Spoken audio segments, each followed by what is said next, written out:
them, how do you train them? Are you training them virtually? Are you training them in groups? Are you training them on tax laws? Are you training them on software?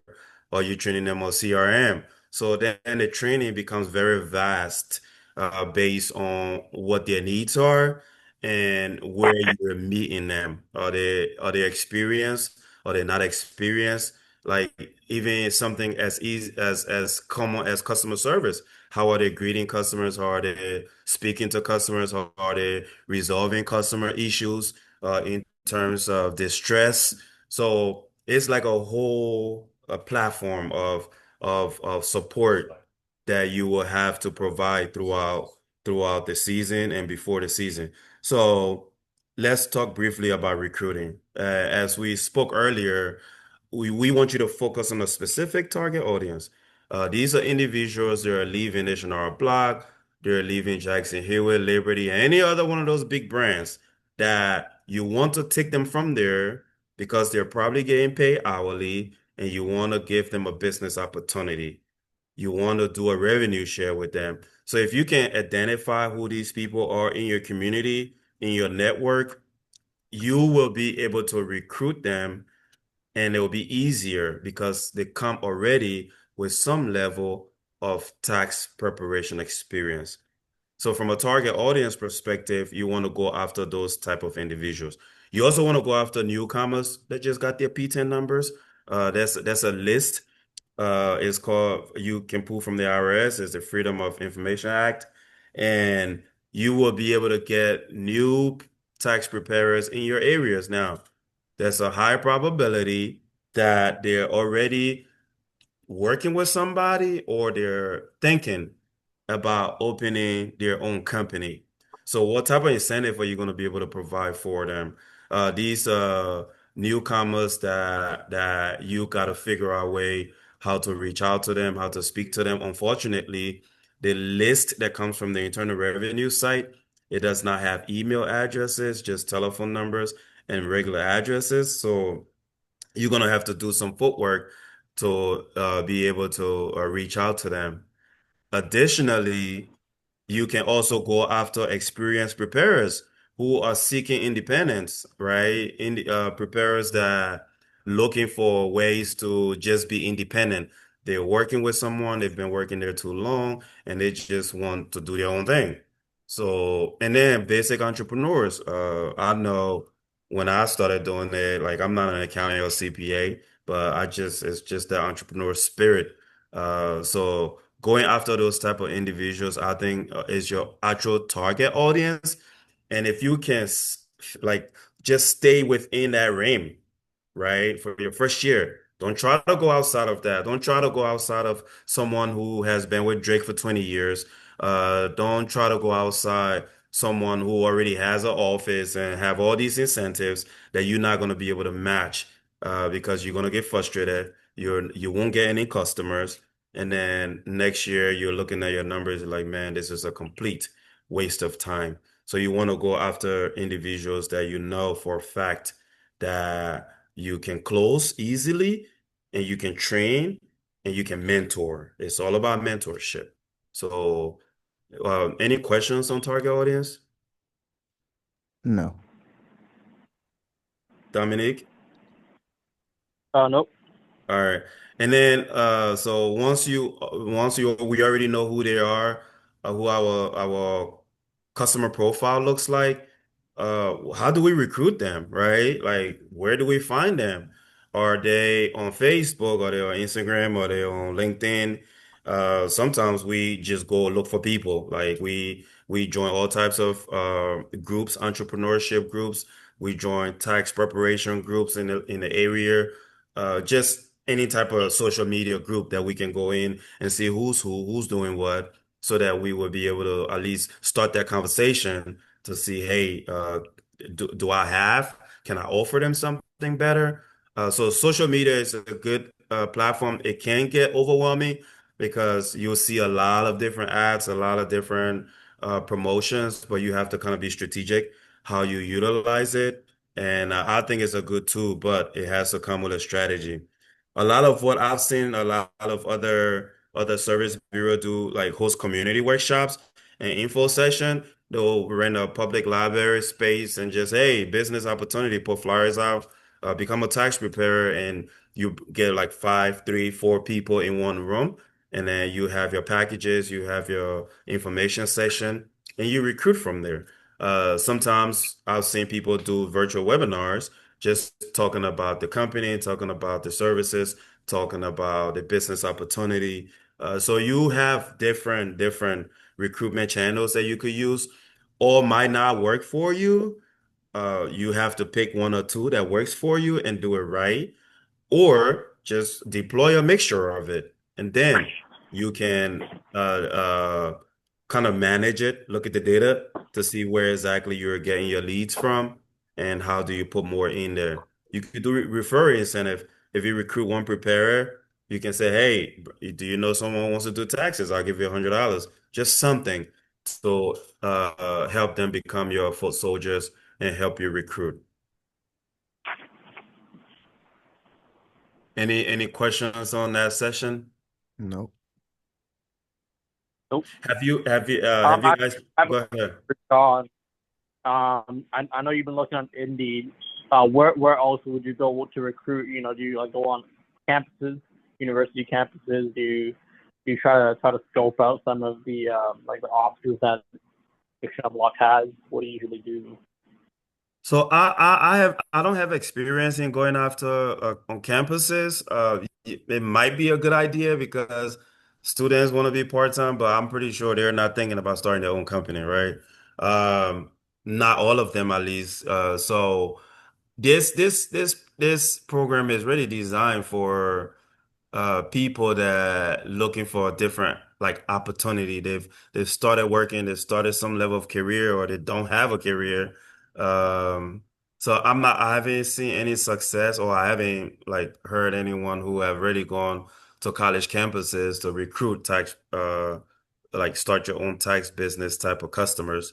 Um, I just think hosting those workshops is probably your best bet. Like in your community, you make sure you give yourself time to recruit though, right? So you say, okay, we're gonna have a info session a month from now, 2 weeks from now. And make sure you pass out enough flyer, let people sign up and come. But I mean, I won't like I said, you're new, so I won't like take out any strategy, but like I would just do everything and see what works. But you want to be strategic how you do everything. So we gotta explore that college campus question. Okay. Any other questions? I think the best result that I've seen a lot of our tax service bureaus have worked and they do it like year after year is those workshops. Those like we having a workshop today on how to complete a Schedule C. We're having a workshop today on how. So those type of workshops, you get the right target audience to come into your building. So it's going to take some groundwork, but I think, and then if you don't want to do it in person, have an online session, a Zoom. Like it's just those work better. Got it. Okay. All right. So. Some of the recruitment pitch that I've seen people use, like no EFIN required, will handle your back end, uh, keep up to 90% of your revenue, start with as little as $99. I know, John, I saw on your website, $200 can get me started. Um, uh, get professional tax software, training, marketing. So these are all like pitches that you can kind of like develop your own messages around. I've seen a lot of them work, especially that no EFIN required, because everybody who have gone through the EFIN process, it can be tedious. It's not everybody that qualifies for it. So like I've seen that work a lot. Keep up to 90% of your revenue is a great one, but like on your package, they have to pay a lot more, which is I think $2,700 in order to keep 90% of their revenue. Is it competitive? I think. Is it something that you can work around? Yes. So these are just like examples of recruitment pitches that I've seen work. So you can just pick one of these, build an entire campaign around it, and see like who comes into your sales pipeline. Any questions? Mm-mm. Nope. Okay. Any ideas, John? Any one of these you've used and like the like Yeah, using the any because you've P10. been doing this, so I just want to give Dominic Uh, some perspective in terms of what to expect.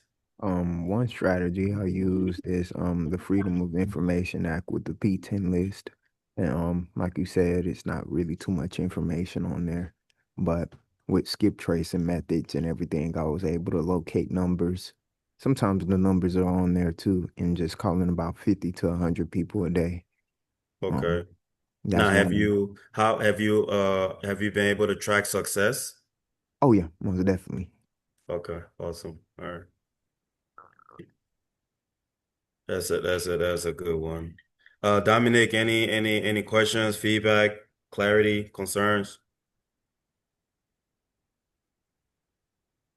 But the Jackson Hewitt, same thing. I'll just go through the P10 list. Normally, I will delete all of those things through the Excel file and just Yeah, focus primarily on enrolled agents or things I didn't see companies attached to.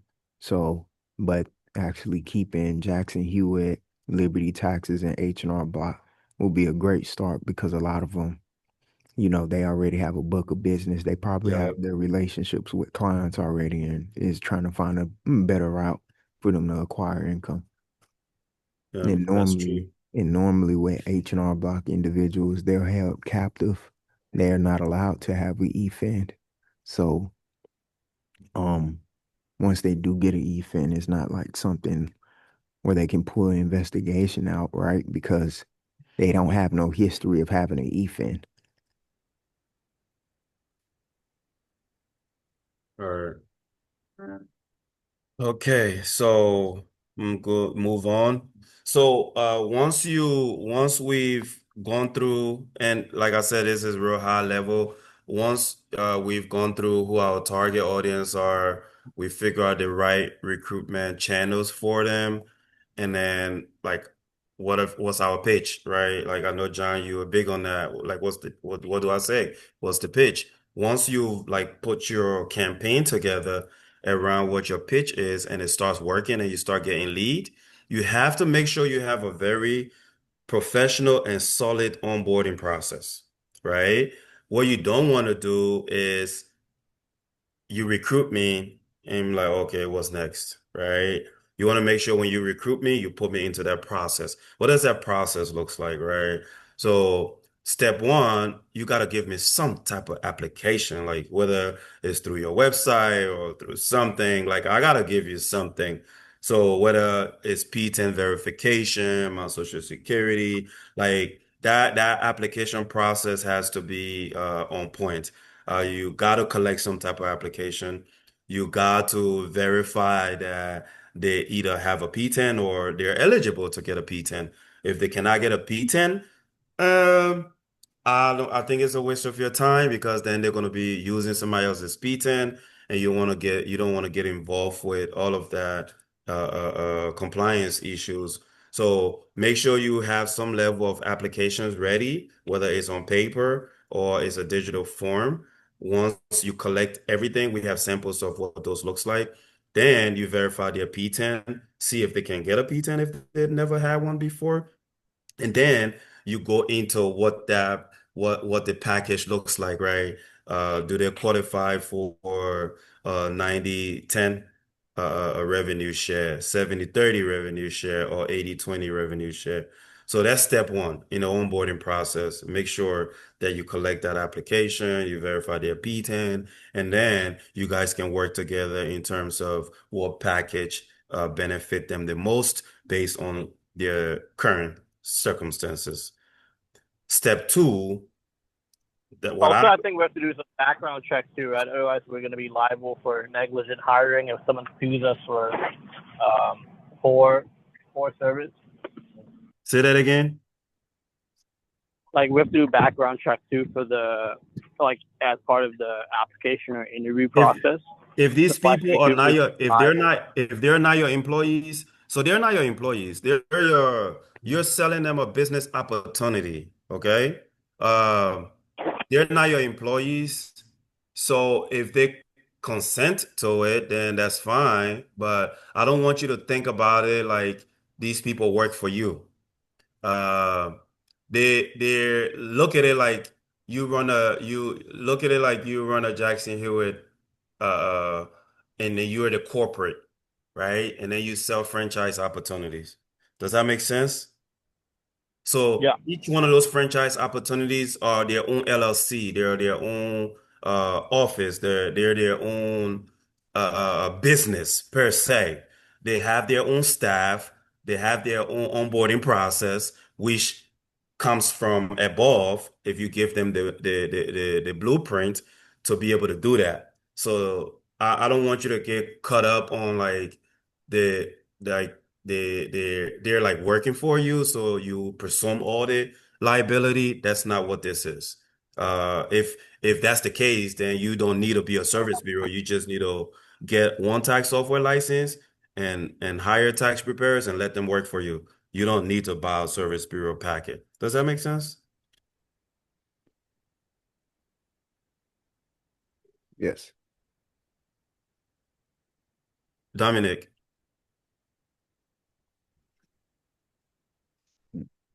is he there? I don't know. Uh, I just want to make sure we're not missing any, like we're covering as much grounds as possible. I'm not sure if you can hear us. Yeah, I can hear you. It's in a car right now. Okay, all right. So then that's step one in the onboarding process. Step two in the onboarding process, I think, is once you've done all of your validation, you've collected all the necessary information, you know what packet that these guys going to be using or what packet is subscribed to, then you start issuing the software license, you start setting up their business into your system, and then you give them access to what we call Sequence. Sequence is our practice management solution that allows you to manage them a little more in a streamlined environment where you have access to documentations that they're collecting from their taxpayer clients. So if you ask me, like, do I have to follow these steps to the T? No. Like, there's just a format. You can say, you know what, I want to issue the software first before I set up the business, or I want to issue this set up the business before I give them the application. You can move this around however way you want, as long as you're doing it properly and making sure that you collect every documentation that's necessary and you have a streamlined way of doing it. So it's left with you how you want to organize it. You don't have to follow these steps that I'm proposing. It's a blueprint for you to go by. And then the third step, which you've done everything, you've given them the software. Now you have to kind of figure out how you walk them through that software before tax season. You want to make sure that these individuals or these partners you've created, I mean, you've partnered up with, you have deployed the software on them, you are training them, doing multiple dummy tax returns through the software. Because during tax season, they will experience different scenarios. You're not always going to get two of the same customer. So every scenario is different. So walking them through those different scenarios allows them to be prepared. You also have to now figure out how you're going to do that revenue split, right? Because now all of the fees of these 10 individuals are coming directly to you. So do you have the infrastructure to make sure that you do the reporting on time, to make sure that you disperse them on time?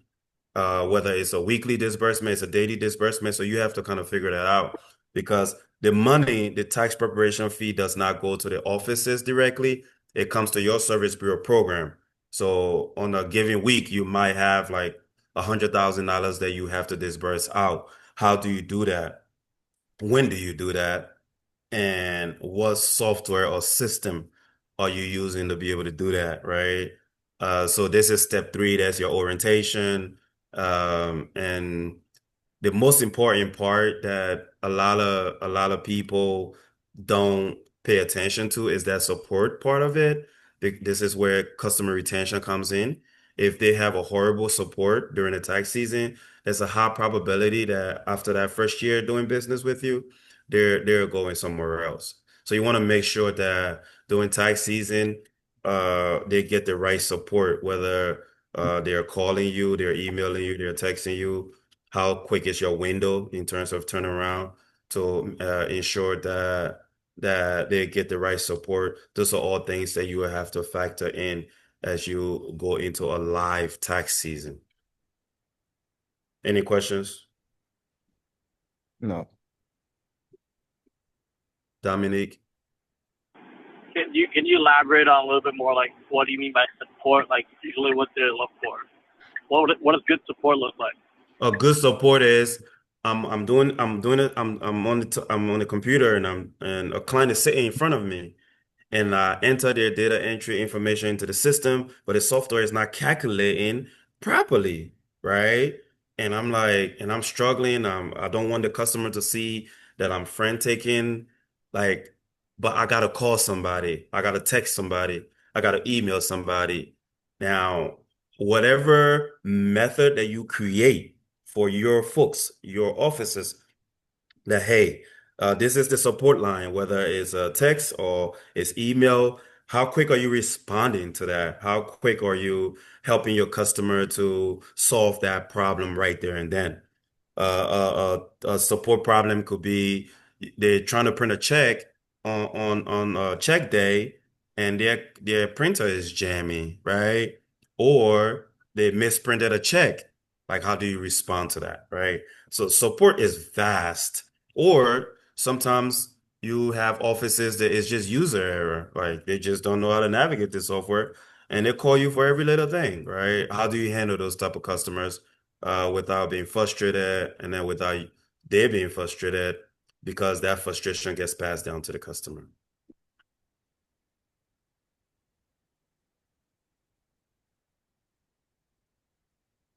Did I try to answer the question properly?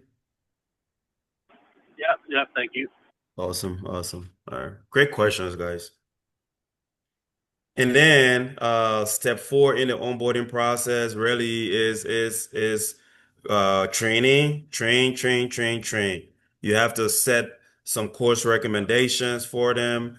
You have to make sure that you give them some type of marketing templates because these are new partners, new offices that probably never ran a business before. They don't know who can design their flyers for them.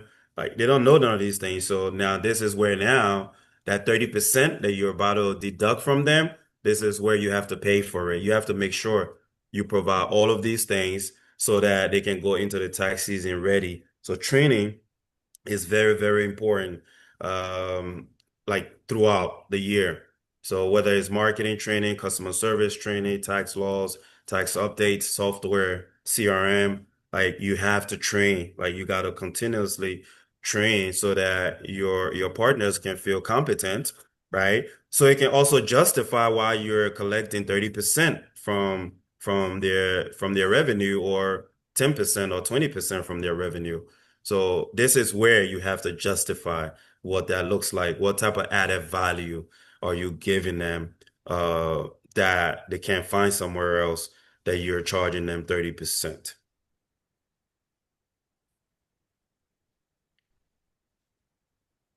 Any questions here? No. Oh, makes sense. All right. So this is just like example of training curriculum. Now, I'm not saying you have to go build an entire curriculum. You can find these things. A lot of your customers will want to understand the industry, especially the new ones. Emphasize P10 and tax and compliance, what the responsibility are as a paid preparer, because there are sets of responsibility that Internal Revenue have set for paid preparer, P10, like pay preparer tax ID number is only given to paid preparers. So you have to make sure that your training in those modules that they go through those compliance. Also, you want to go through like the software navigations, some of the filing essentials, what they have to bring, whether it's ID, social security number, all those things. You have to kind of build up what the foundation looks like because this is the foundation of a successful tax office. Without these foundations, you're going to get a lot of compliance issues. You're going to make a lot of mistakes, and you could also expose your company to some risk as well. So you want to make sure that these fundamental courses uh it's pretty built up. If you don't have it already, there are tons of resources out there that you can like either buy and have them go through or like have them pay for it so that that foundation of their business is taken because with that foundation then everything like get in place like their business entity or their LLC, so proprietorship, what's the difference, what the pricing strategy, how did I come up with a $375 as average fee? What are you charging per forms? Are you charging per hour or you can't charge per the amount that they're receiving. So what your pricing strategy looks like and how does your pricing strategy differ from your competitors? Are you more expensive? Are you like at the lower end?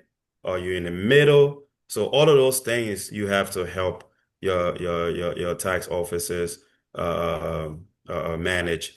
Paperless workflow, like I mentioned, sequence. Sequence is our paperless workflow. So you don't have to print any documentations. You don't have to collect any paper through Sequence. You can manage an entire digital workflow. Also, marketing. You want to make sure you train them how to market, how to recruit, because the more customers they recruit to get their taxes prepared, the better it is for you. That means your company is growing and you're making money off those transaction fees. You also want to teach them client communication, emphasize professionalism. How are they communicating with customers? How are they documenting? Um, I've seen a lot of offices communicate with their clients on social media is like, no, that's unprofessional. You have to think about the office as a financial institution. Like how would a bank communicate with their customers as it relates to privacy, as it relates to just documentation. So you want to like do a specific training on how do you communicate with customers professionally, right? And you will be excited if you go through this training and it's actually working because this is where the client retention piece kicks in. So you also, as you start advancing, like you will start doing training on how do I scale my team if I'm one of your preparers that you recruited, like how do I scale, right? Because at some point, after the first 2, 3 years, your offices might get stagnant. Like, what strategies can you put in place for them to scale themselves, for them to scale their team? Uh, use how can you be a high volume office, right? How do you go after high volume clients? Um, how do you maximize your revenue? How do you add other protection? How do you do advanced marketing? If you want to open multiple locations, what does that looks like? So this is more advanced. You don't have to like address that in your first year. So your preparers are going to be graduating in the second year. Then you can start having these type of trainings, like how do you build more teammates? How do you maximize your revenue and all of those things? So this is more advanced, but it gives you an idea in terms of what growth looks like and what scaling your service bureau program looks like. Other workshop, this is bonus, it's not mandatory. I know if you've been in the industry for a while, you hear, oh, that loan advance, how does it work, right? You have to be able to train your tax offices on how does that work? Like what are the fees? How does the disbursement works? how do I qualify? Does your client qualify? Because the office has to be qualified to be able to process these type of loans. And then the customer have to be qualified in order to be able to be issued this loan, right? So it's a whole kind of like matrix in terms of what that looks like. You want to make sure for fact that your preparers going into the season, they understand, they can answer questions that are being posed to them through any means necessary. You also want to like, okay, some audit protection. There are companies out there that we partner up with that's integrated in our software that you can add extra revenue on there if a customer wants to purchase audit protection. If the company charges $20, you can add extra $25, and that money goes directly to your tax office. So another way to generate revenue as well. And then annual tax laws updates, you have to be on point. Customer service excellence is the key to the game. So these are bonus workshops. I don't think they're bonus because if you're going to offer a loan event, you have to understand how it works. If you're going to offer audit protection, you got to be able to explain to your customer what does that entails, and tax laws is a given, and customer service. Any questions? No. Nope. All right. So, trying to conclude here, as you start building your program, as you start getting more customers, you want to start doing weekly webinars, monthly webinars with tax laws, marketing tips. You want to make sure that each one of what's going to happen, you're going to realize that if you start with 10 people, maybe 80% of your book of business might just come from three of them, right? So those three customers become like your high volume customers. So can you provide them dedicated support, whether it's through email, chat, right? So then you would start having preferences. Um, can you offer them a partner portal where they can log in and download forms, digital form, data entry forms, any necessary forms that it can. So this is when you start adding value and start justifying why you're charging them. And then you're gonna run into situations where if I came this year, I work with you, I did a 70/30, meaning my office took 70%, your service bureau took 30%, and I came and did 300 tax returns in the first year. Now, next year, I can come to the table and negotiate like, hey, I produced, can you adjust your revenue share? And so you have to be dynamic and flexible in order to address some of those issues. Any questions, concerns? No. All right. This is a brief. Go ahead. Nope, Uh, nope. Were you saying something, Dominic? I have no questions. Okay, awesome. No further questions. All right. So this is what like everything we just discussed, this is what a general training roadmap looks like. It's not set in stone. Like I say, you can move this around however way you want to move it. You can put times on it. I just put weeks to kind of give it perspective. Like week one, you want to onboard and set up. You want to verify the P10, give them software. You want to do an orientation call. Week two, that's where you start going into the core training. And week three and four, apply learning, actually to the software.